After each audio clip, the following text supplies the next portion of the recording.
Alden ni short update. Nag-selfie pa nga si Alden kasama niya si Miss Tracy. Yan, during Prutas event. At ito pa nga yung interview kay Alden. Nagugulat lang din ako doon sa mga kaibigan kong actors, most especially kay Jasmine and Rocco, na parang ibang-iba sila dito sa Stars on the Floor. You know, I know they can dance, but not dance competitively. Nakaka-proud lang din, especially kay Jasmine. Sabi ko, meron din siyang play that's ongoing right now. Paano niya nasisingit yung rehearsals dito? Paano siya nakaka-deliver palagi with all her performances? Nod-nod na rin tayo ng mga different series with that type of genre. I asked for a one-on-one training with an actual surgeon, and hopefully with permission, maka-sit in ako sa isang actual surgery. Kailangan kong makita siya first hand.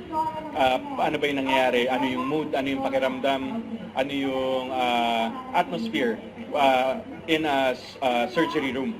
Ito, spotted si Alden.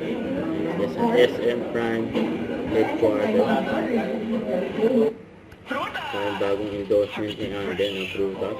Dito sa Pinas, fresh fruits, mango shake, Nakikita sa mga ads campaign ni Alden for Prutas. juice.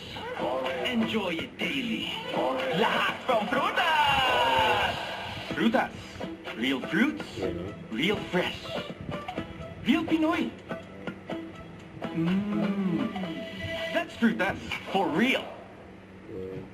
Don't forget to subscribe, click the notification bell for my update. This is Twitch Reaction Live. Stay tuned for more videos.